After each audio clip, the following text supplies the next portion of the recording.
வணக்கம் traders. Welcome to post market report. இன்னைக்கு நம்ம இந்த வீடியோவில் என்ன பார்க்க போறோம்னா, நிஃப்டி, பேங்க் நிஃப்டி மற்றும் சென்செக்ஸ் வந்து செப்டம்பர் 17ஆம் தேதி புதன்கிழமை என்ன நடக்கிறதுக்கான வாய்ப்பு இருக்கு அப்படிங்கிறத பார்க்க போறோம்.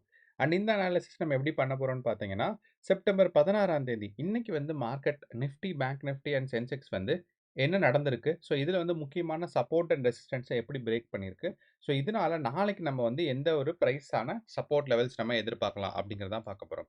அண்ட் இந்த அனாலிசிஸ்ல ஃபர்ஸ்ட் வந்து பார்த்தீங்கன்னா, நம்ம வந்து பிரைஸ் ஆக்ஷன் எப்படி இன்னைக்கு போயிருக்குங்கிறத பார்ப்போம். இன்னைக்கு வந்து ஆல்மோஸ்ட் பார்த்தீங்கன்னா, Nifty, bank Nifty and Sensex 3மே ஒரு பியரிஷ் மூவ்மெண்ட் தான் போயிருக்கு. காலையில ஒரு அப்வர்ட் மூவ்மெண்ட், அப்புறம் ஒரு கன்சாலிடேஷன், திருப்பி ஈவினிங் ஒரு புல்லிஷ் மூவ்மெண்ட். இதுதான் 3மே இன்னைக்கு நடந்திருக்கு. அப்படிங்கிறனால இன்னைக்கு வந்து 3 இண்டெக்ஸஸ்மே ஸ்ட்ராங்கான ஒரு பாசிட்டிவ் கேண்டல்ஸ் தான் குடுத்திருந்திருக்கு. 1. 2வது இத வந்து நம்ம பார்க்கும்போதே, நம்ம இதுக்கு கரஸ்பாண்டிங்கா இருக்கிற ஓப்பன் இன்ட்ரெஸ்ட் டேட்டா பார்ப்போம். அப்போ ஓப்பன் இன்ட்ரெஸ்ட் டேட்டா பார்க்கும்போது, நம்ம முக்கியமா தெரிஞ்சுக்க போறது என்ன அப்படின்னு பார்த்தீங்கன்னா, நம்ம பிரைஸ் ஆக்ஷன்ல பார்த்த சப்போர்ட் அண்ட் ரெசிஸ்டன்ஸ். அப்போ பிரைஸ் ஆக்ஷன்ல ஒரு சப்போர்ட் அண்ட் ரெசிஸ்டன்ஸ் வரைவும், இந்த சப்போர்ட் அண்ட் ரெசிஸ்டன்ஸ் தான் நமக்கு வந்து ஓப்பன் இன்ட்ரெஸ்ட் டேட்டால இருக்கா அப்படிங்கிறத நம்ம பார்ப்போம். அப்புறம் இந்த ஓப்பன் இன்ட்ரெஸ்ட் டேட்டால நம்ம பார்க்கும்போதே, கடைசியா வந்து பார்த்தீங்கன்னா, எஃப்ஐஐயோட டேட்டா பார்ப்போம். இந்த எஃப்ஐஐ, டிஐயோட டேட்டா பார்க்கும்போது, நமக்கு ஒரு சின்ன அண்டர்ஸ்டாண்டிங் டெவலப் ஆகும். மார்க்கெட் வந்து எவ்வளவுல எஃப்ஐஐஸ் வந்து பையிங்ல இருக்காங்களா? செல்லிங்ல இருக்காங்களா? அதே மாரி டிஐஐஸோட buying pressure and selling pressure எவ்வளவு இருக்கு? இதனால நம்ம மார்க்கெட்ல ஏதாவது எதிர்பார்க்க முடியுமா? அப்படிங்கிறத பார்ப்போம். அப்ப எஃப்ஐஐ டேட்டா, அதுக்கப்புறம் பார்த்தீங்கன்னா, ஓப்பன் இன்ட்ரெஸ்ட் டேட்டா, அது கூடவே நம்ம வந்து பிரைஸ் ஆக்ஷனும் சேர்த்து பார்த்து, மார்க்கெட் நாளைக்கு எது வரைக்கும் மேல போக வாய்ப்பு இருக்கு? எது வரைக்கும் கீழ ஃபால் ஆக வாய்ப்பு இருக்கு? அப்படிங்கிறத பார்க்கலாம். நம்ம முன்னாடியே சொன்ன மாரி, இன்னையோட பிரைஸ் ஆக்ஷன் தான் நம்ம ஃபர்ஸ்ட் டிஸ்கஸ் பண்ண போறோம். அண்ட் இன்னைக்கு வந்து நம்ம ஏற்கனவே சொல்லியிருந்தோம். என்ன அப்டின்னா, கிஃப்ட் நிஃப்டி டேட்டா பார்த்துட்டு, மார்க்கெட் வந்து கேப் அப், கேப் டவுன் எதுவும் வராது அப்டிங்கிறத சொல்லியிருந்தோம். அது நமக்கு ஃபர்ஸ்ட் நடந்திருக்கு. ஓகே. 2வது பார்த்தீங்கன்னா, நம்ம வந்து மார்க்கெட் காலையில ஒரு 1 ஹவர் வந்து 25,060க்கு மேல சஸ்டெயின் ஆச்சு அப்டின்னா, மார்க்கெட் வந்து ஒரு புல்லிஷ் மார்க்கெட்டா இருக்கிறதுக்கான சான்சஸ் இருக்குன்னு சொல்லியிருந்தோம். அதே மாரியே பார்த்தீங்கன்னா, 25,060ல தான் 60க்கு மேல தான் ஸ்டார்ட் ஆச்சு ஃபர்ஸ்ட் கேண்டில்.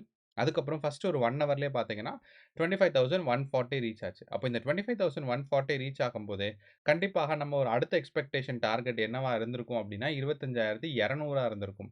ஆனா இன்னைக்கு நம்ம நிஃப்டி 50 ஃபர்ஸ்ட் டார்கெட்டான 25,140 பிளஸ் செகண்ட் டார்கெட்டான 25,200 அடுத்து மேல கிராஸ் ஆகி 25,054 வரைக்கும் மார்க்கெட் புஷ் ஆயிருக்கு. அப்படிங்கிறனால நிஃப்டி வந்து இன்னைக்கு வந்து ஆல்மோஸ்ட் லைக் ஒரு நல்ல ராலி போயிருக்கு. பாசிட்டிவான மூவ்மெண்ட்ஸ். அப்போ காலையில நமக்கு வந்து ஃபர்ஸ்ட் கேண்டில்ல இருந்து ஒரு ஒரு அதோட எண்ட் மூவ் வரைக்கும் பார்த்தீங்கன்னா, ஒரு 10 மணி வரைக்கும். அதாவது ஒரு 45 நிமிஷத்துல பார்த்தீங்கன்னா, ஒரு 100 பாயிண்ட் மேல மூவ் ஆயிருந்துச்சு. அதுக்கப்புறம் ஆல்மோஸ்ட் லைக் ஒரு கன்சாலிடேஷன் ஃபேஸ் தான். ஆனா, அந்த கன்சாலிடேஷன் ஃபேஸ் முடியும்போது, அதுக்கு அடுத்து பார்த்தீங்கன்னா, மறுபடியும் ஒரு 100 பாயிண்ட்ஸ் மேல போயிருச்சு. அப்படிங்கிறனால நிஃப்டி 50 வந்து காலையில ஒரு ஃபர்ஸ்ட் 100 பாயிண்ட்ஸ், அதுக்கப்புறம் ஒரு கன்சாலிடேஷன், அப்புறம் ஒரு 100 பாயிண்ட்ஸ். இன்னைக்கு வந்து நமக்கு எக்ஸ்பைரி டே அப்படிங்கிறனால, காலையில வந்து கால் ஆப்ஷன்ஸ்க்கு நல்ல பாசிட்டிவான ரேஞ்ச் கிடைச்சிருந்திருக்கும். அதுக்கப்புறம் கால் ஆப்ஷன எல்லாரும் ஹோல்ட் பண்ணியிருப்பாங்க. ஆனா, அந்த ஹோல்ட் பண்ணும்போது தீட்டா டிகே நடந்திருக்கும். அந்த தீட்டா டிகேனால கால் ஆப்ஷனோட பிரைஸ் வந்து ரொம்பவே குறைஞ்சிருக்கும். இந்த ஒரு காரணத்தினால இன்னைக்கு காலையில நீங்க புராஃபிட் எடுத்திருந்தீங்கன்னா உங்களுக்கு நல்லது. அதுக்கப்புறம் அந்த புராஃபிட்ட ஹோல்ட் பண்ணியிருந்தீங்கன்னா, மறுபடியும் உங்களுக்கு கொஞ்சம் குறைஞ்சிருக்கும். அப்புறம் எண்ட் ஆஃப் த டேல பார்த்தீங்கன்னா, அன்எக்ஸ்பெக்டடா திருப்பியும் புராஃபிட்ஸ் வந்து மேல போயிருந்திருக்கும். இது கால் ஆப்ஷன் ஹோல்ட் பண்ற எல்லாத்துக்குமே பார்த்தீங்கன்னா, நமக்கு வந்து இது இன்னைக்கு நடந்திருக்கும். இந்த இடத்துல ஒரு புராஃபிட்ஸ் எடுத்திருந்திருக்கலாம். அதே மாரி கன்சாலிடேஷன் ஃபேஸ்ல எக்ஸ்பைரி டேங்கிறனால உங்களுக்கு ப்ராஃபிட் இல்லன்னா தீட்டா டிகேல வேல்யூ குறைஞ்சுட்டே வரும். நமக்கு வந்து கால் ஆப்ஷனோட பிரைஸ் கூடுனாலும், டிகே பயங்கர ஸ்ட்ராங்கா இருந்திருக்கும். அப்புறம் எண்ட் ஆஃப் த டேல பார்த்தீங்கன்னா, திடீர்னு ஒரு ஸ்பைக் வந்திருக்கும். இது 3மே கால் ஆப்ஷன் ஹோல்டர்ஸ்க்கு இன்னைக்கு ஃபேவரா தான் இன்னைக்கு வந்து மார்க்கெட் புஷ் ஆயிருந்திருக்கு. அண்ட் புட் ஆப்ஷன்ஸ் வந்து ஹெட்ஜ் பண்ணியிருந்தாங்கன்னா, அவங்களுக்கு வந்து ப்ராஃபிட்ஸ் கிடைச்சிருந்திருக்கும். ஓகே. இதுதான் வந்து நம்ம முக்கியமா இன்னைக்கு பார்த்தோம். அப்போ நாளையோட மார்க்கெட்ல நமக்கு பார்க்கும்போது, இந்த ஒரு பிரைஸ் ரேஞ்ச நிஃப்டி 50 கிராஸ் ஆயிருச்சு அப்டின்னா, 25,140, 25,060ங்கிற ரேஞ்ச கிராஸ் ஆயிட்டு, அடுத்து ஒரு கன்சாலிடேஷன் ஃபேஸ்க்கான ரேஞ்ச் வந்து பார்த்தீங்கன்னா, 25,170 இந்த ரேஞ்ச்ல தான் இருக்கு. நமக்கு பார்த்தா தெரியுது. மார்க்கெட் இப்டி போயிட்டு, இந்த இடத்துல கொஞ்சம் கன்சாலிடேஷன் அப்போ அதனால இந்த இடத்துல ஒரு லைன் வரைஞ்சோம்னா, 24,170ன்னு சொல்லலாம். அப்போ நெக்ஸ்ட் நமக்கு சப்போர்ட் அப்டின்னு பார்த்தோம்னா, நிஃப்டி 50ய பொறுத்தளவு நம்ம வந்து இந்த ரேஞ்ச்ல வைக்கலாம். Which is like 25,180. 25,180 தான் நமக்கு வந்து ஒரு நெக்ஸ்ட் சப்போர்ட் லெவலா இருக்க போகுது. அப்போ நெக்ஸ்ட் ரெசிஸ்டன்ஸ் லெவல்ஸ் என்ன இருக்குன்னு பார்க்கறதுக்கு, நமக்கு இந்த இடத்துல மேல எந்த டார்கெட்டும் இல்ல. சப்போஸ் நமக்கு சப்போர்ட் தெரிஞ்சுச்சு, மார்க்கெட் இப்படி மேல புஷ் ஆனது, இந்த இடத்துல நமக்கு சப்போர்ட் தெரிஞ்சிருக்கு, மேல போகலைன்னு. அதே சமயம் நம்ம வந்து டே கேண்டில், இன்ட்ராடே கேண்டில் வச்சு பார்த்தோம் அப்படின்னா, நமக்கு வந்து கிளியரான ரெசிஸ்டன்ஸ் தெரியும். எப்படின்னு சொல்றீங்களா? இப்ப இந்த கேண்டில் வந்து பார்த்தீங்கன்னா, மார்க்கெட்ல புஷ் ஆகும்போது, மார்க்கெட் இது நம்ம வந்து இப்ப டே கேண்டில் வச்சிருக்கோம். டவுன் சைட் போயிட்டு மேல வந்திருக்கு. அப்ப இந்த மேல வந்தது எது வரைக்கும் வந்திருக்குன்னா, இந்த லெவல் வரைக்கும் தான் வந்திருக்கு. அப்படிங்கிறனால அடுத்த லெவல் நமக்கு பாசிட்டிவா போகணும்னா, 25,500 வரைக்கும் புஷ் ஆகணும். அப்படிங்கிறனால 25,500 தான் அடுத்த டார்கெட் லெவலா இருக்கும். ஆனா இதுக்கு நடுவுல கேப் இருக்கு பாருங்க. அப்படிங்கிறனால நாளைக்கு வந்து நமக்கு ஸ்ட்ராங்கா இதே மாரியே ஒரு கேண்டில் ஃபார்ம் ஆச்சுன்னா, அடுத்த நாள் ஒரு கேண்டில், திருப்பி அடுத்த நாள் ஒரு கேண்டில். இந்த 2 கேண்டில் ஃபார்ம் ஆச்சுன்னா 25,500 டச் பண்ணும். ஆனால் அதுவரைக்கும் ஸ்ட்ரென்த் இருக்கான்னு தெரியல. ஏன்னா இப்பவே பார்த்தீங்கன்னா, நிஃப்டி 50 வந்து மார்க்கெட் இந்த இடத்துல மேல போயிச்சு. திருப்பி ஒரு கன்சாலிடேஷன் ஃபேஸ், மேல போச்சு. ஒரு கன்சாலிடேஷன் ஃபேஸ், இப்ப மேல போயிருக்கு. அப்போ நாளைக்கு ஒரு கன்சாலிடேஷன் ஃபேஸ் நம்ம எதிர்பார்க்கிறதெல்லாம் ரொம்ப ஒரு எக்ஸ்பெக்டேஷனா இருக்கும். ஸோ அப்படிங்கிறனால, நாளைக்கு வந்து நமக்கு இந்த 25,200க்கு மேல மார்க்கெட் வந்து புஷ் ஆச்சு அப்படின்னா, இதுக்கு மேல சஸ்டெயின் ஆச்சு அப்படின்னா, மார்க்கெட் வந்து மேல புஷ் ஆகும். ஸோ அதாவது என்ன சொல்ல வர்றோம்னா, நமக்கு வந்து இப்ப ஏற்கனவே இந்த டே கேண்டில்ல ஒரு ஹால்ஃப் லிமிட் வச்சோம் அப்படின்னா, 25,160 இருக்கு. அப்போ இந்த பாதிக்கு மேல நிஃப்டி வந்து காலையில ஓப்பன் ஆகி சஸ்டெயின் ஆச்சுன்னா, அடுத்த டார்கெட்டான 25,400 வரைக்குமாவது மினிமம் புஷ் ஆறதுக்கான சான்சஸ் நமக்கு இருக்கு. ஸோ அப்போ நிஃப்டி 50ய பொறுத்தளவு, அடுத்து வந்து நமக்கு வந்து இந்த 25,180க்கு மேல நமக்கு வந்து சஸ்டெயின் ஆகணும் மார்க்கெட். ஸோ இதுக்கு மேல எப்ப சஸ்டெயின் ஆகுதோ மார்க்கெட், அப்போ வந்து நமக்கு வந்து அடுத்த ஒரு டார்கெட் ரீச் ஆறதுக்கான சான்சஸ் இருக்கு. இன்கேஸ் நமக்கு ஓப்பன் ஆகும்போதே, இந்த இடத்துல ஒரு கன்சாலிடேஷன் ஃபேஸ் வருது அப்படின்னா, நமக்கு வந்து நாளைக்கு வந்து ஒரு கன்சாலிடேஷன் ஃபேஸ் இருக்கிறதுக்கான சான்சஸ் இருக்கு. அதே சமயம் இதிலிருந்து கொஞ்சம் பிரைஸ் கரெக்ஷன் ஆகி 25,060 வர்றதுக்கான சான்சஸும் நமக்கு வந்து நிஃப்டி 50ல பார்க்க முடியுது. அப்போ கன்க்ளூஷன் என்ன அப்படின்னு பார்த்தீங்கன்னா, நிஃப்டி 50 நாளைக்கு வந்து எந்த இடத்துல ஓப்பன் ஆகுதுங்கிறது ரொம்ப முக்கியம். கேப் அப், கேப் டவுன் எதுவும் இல்லாம நார்மலா மார்க்கெட் இந்த இடத்துல ஓப்பன் ஆச்சுன்னா, நெக்ஸ்ட் டார்கெட் ஆன 25,400 வரைக்கும் நமக்கு வந்து மார்க்கெட்ட புஷ் பண்றதுக்கான சான்சஸ் நமக்கு ரொம்பவே அதிகமா இருக்கு. இதுதான் நம்ம வந்து பிரைஸ் ஆக்ஷன்ல நம்ம முக்கியமா பார்க்கக்கூடியது.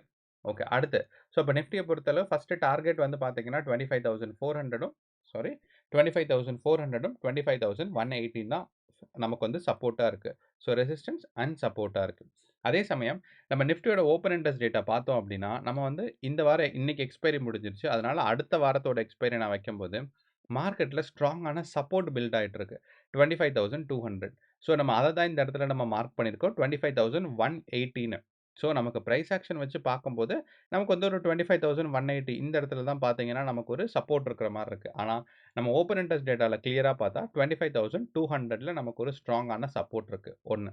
அப்போ இந்த ஸ்ட்ராங்கான சப்போர்ட் 25,200ல இருக்கும்போது, நமக்கு என்ன அண்டர்ஸ்டாண்ட் ஆகும்னா, மார்க்கெட் வந்து கீழ விழுறதுக்கு ரொம்பவே ட்ரை பண்ணும். ஆனா, அந்த கீழ விழுறத சப்போர்ட் பண்ணி மேல தூக்கி விடுறதுக்கு பார்த்தீங்கன்னா, 25,200ல நமக்கு ஸ்ட்ராங்கான ஒரு சப்போர்ட் இருக்குங்கிறனால, நாளைக்கு வந்து மார்க்கெட் ஒண்ணா கன்சாலிடேஷன் ஃபேஸ் அப்படி இல்லன்னா, சின்னதா ஒரு பாசிட்டிவ் மூவ்மெண்ட்ஸ் போயி 25,400 வரைக்கும் ரீச் ஆகலாம். அண்ட் இந்த 25,200ங்கிற ஒரு சப்போர்ட்ட பிரேக் ஆச்சுனா தான், நமக்கு வந்து மார்க்கெட்ல ஒரு நிஃப்டி 50ல ஒரு பிரைஸ் கரெக்ஷன் அடுத்து வந்து 25,060 வரைக்கும் எதிர்பார்க்க முடியும். அப்போ இந்த ரேஞ்ச் பிரேக் அவுட் ஆகல அப்படின்னா, நிஃப்டி வந்து சஸ்டெயின் ஆகி மார்க்கெட் வந்து பாசிட்டிவா தான் இருக்க போகுது. இதுதான் ஒரு ஓவரால் பிக்சர் நிஃப்டிய பொறுத்தளவு. அப்ப நமக்கு எல்லாத்துக்கும் தெரியும். கடந்த ஒரு 2, 3 வாரமாவே நம்ம வந்து நிஃப்டிய பேஸ் பண்ணி தான் நம்ம வந்து அடுத்த 2மே பார்த்துட்டு இருக்கோம். அப்படிங்கிறனால நிஃப்டிக்கு அடுத்த டார்கெட் வந்து 25,200 400 அப்படிங்கிற மாரி, நமக்கு வந்து சென்செக்ஸ்க்கு பார்த்தீங்கன்னா, அடுத்த டார்கெட் வந்து 82,500. அப்போ நிஃப் சென்செக்ஸ் வந்து அடுத்து நமக்கு 82,500 வரைக்கும் புஷ் ஆறதுக்கான சான்சஸ் இருக்கு. ஆனா, எந்த ரேஞ்ச்ல இருந்து மார்க்கெட் மேல போனா 82,500 ரீச் ஆகணும்னு தெரியணும்ல. அத வச்சு நமக்கு பார்க்கும்போது 82,000 இப்போ இன்னைக்கு சென்செக்ஸ் வந்து பார்த்தீங்கன்னா, அழகான கன்சாலிடேஷன் ஃபேஸ்.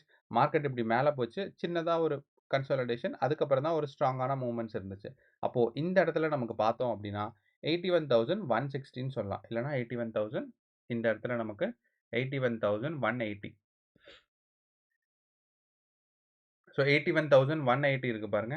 இந்த இடத்துல நமக்கு இந்த பிரைஸ் ரேஞ்ச் வந்து சஸ்டெயின் ஆகி, சென்செக்ஸ் வந்து நாளைக்கு இந்த பிரைஸ் ரேஞ்சுக்கு மேல சஸ்டெயின் ஆச்சு அப்படின்னா, சென்செக்ஸ் வந்து மேல புஷ் ஆகும். அண்ட் ஃபர்ஸ்ட் டார்கெட் வந்து நமக்கு மினிமம் 82,500 இருக்கிறதுக்கான சான்சஸ் இருக்கு.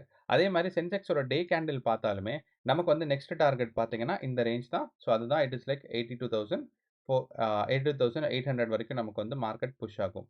ஓகே. அடுத்த ரேஞ்ச் 82,500ம் அடுத்து பார்த்தீங்கன்னா, 82,800 வரைக்கும் பார்த்தீங்கன்னா, சென்செக்ஸ்க்கு செகண்ட் டார்கெட். எப்படி இந்த 82,800 சொன்னேன் அப்படின்னா, நமக்கு வந்து டே கேண்டில் வச்சு பார்க்கும்போது, மார்க்கெட் இந்த இடத்துல வந்துட்டு மேல வந்திருக்கு. அப்ப இந்த மேல வந்திருக்கும்போது, இதுக்கு முன்னாடி இருந்த ஹை எந்த இடத்துல அப்படின்னு பார்த்தோம்னா, 82,800. அப்போ ஃபர்ஸ்ட் டார்கெட் ஆன 82,500 அடுத்து வந்து டார்கெட் பார்த்தீங்கன்னா, இந்த 82,500 கிராஸ் ஆயிருச்சுன்னா, 82,800 வரைக்கும் போகும். ஸோ இதுதான் நமக்கு முக்கியமான கீ லெவல்ஸ் 82,800, 500 அண்ட் 180. ஸோ 180க்கு மேல சஸ்டெயின் ஆகும்னு தான் நம்ம நிஃப்டிய சென்செக்ஸ எதிர்பார்க்கிறோம். ஸோ அப்படிங்கிறனால சென்செக்ஸ் வந்து நாளைக்கு பாசிட்டிவ் மார்க்கெட் அண்ட் 81,180க்கு மேல சஸ்டெயின் ஆகும்னு நம்ம எதிர்பார்க்கிறோம். அண்ட் சென்செக்ஸோட ஓப்பன் இன்ட்ரெஸ்ட் டேட்டா பார்க்கும்போது, நமக்கு என்ன சொல்லுதுன்னு பார்க்கலாம். நமக்கு எக்ஸ்பைரி டே இருக்கு வியாழக்கிழமை. ஸோ சென்செக்ஸோட எக்ஸ்பைரி டே பார்க்கும்போது 82,000ல சென்செக்ஸ்க்கு ஸ்ட்ராங்கான ஒரு புட் ஆப்ஷன்ஸ் இருக்கு. ஸோ அப்படிங்கிறனால இந்த 180ங்கிறது கொஞ்சம் கீழ இறக்கி 82,000 நம்ம வச்சுக்கலாம். ஸோ அப்ப 82,000 வரைக்கும் நமக்கு வந்து மார்க்கெட் புஷ் டவுன் ஆகலாம். பட் எனக்கு தெரிஞ்சு 82,000 புஷ் டவுன் ஆகாது. அதுக்கு முன்னாடியே பார்த்தீங்கன்னா, நமக்கு வந்து மார்க்கெட் மேல போறதுக்கான சான்சஸ் இருக்கு. அப்போ இது வந்து 82,180 சாரி. ஓகே. ஸோ 82,180 இங்க வந்து 82,000. ஸோ இது 2ம் தான் நமக்கு வந்து சென்செக்ஸ பொறுத்தளவு ஸ்ட்ராங்கான ஒரு ஆ சப்போர்ட்ஸும், இது 2ம் தான் ஸ்ட்ராங்கான ஒரு ரெசிஸ்டன்ஸுமா நாளைய மார்க்கெட் பொறுத்தளவு நமக்கு வந்து சென்செக்ஸ்க்கு இருக்க போகுது.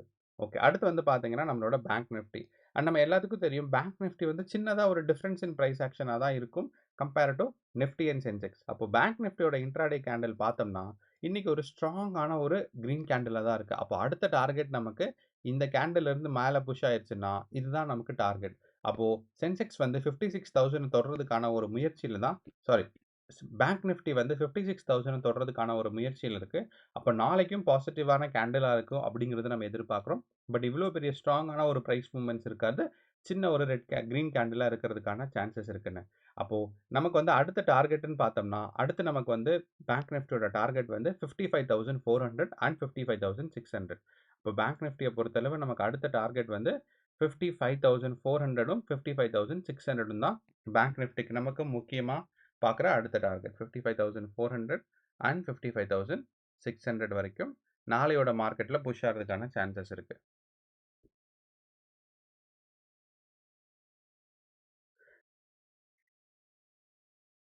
ஸோ அப்போ சப்போர்ட்ன்னு பார்க்கும்போது 54,800ம் 54,600மா இருக்கு. அப்போ பேங்க் நிஃப்டிய பொறுத்தளவு இந்த ரேஞ்ச்க்குள்ள மார்க்கெட் நாளைக்கு மூவ் ஆகுறதுக்கு சான்சஸ் அண்ட் பாசிட்டிவான மார்க்கெட் இல்லன்னா ஒரு பாசிட்டிவ் கன்சாலிடேஷன் இருக்கிறதுக்கான வாய்ப்பு தான் 3 இண்டெக்ஸஸ்லயுமே இருக்கு. ஸோ கேர்ஃபுல்லா அத பேஸ் பண்ணி ஸ்ட்ராட்டஜி பில்ட் பண்ணுங்க. All the best. நன்றி. வணக்கம்.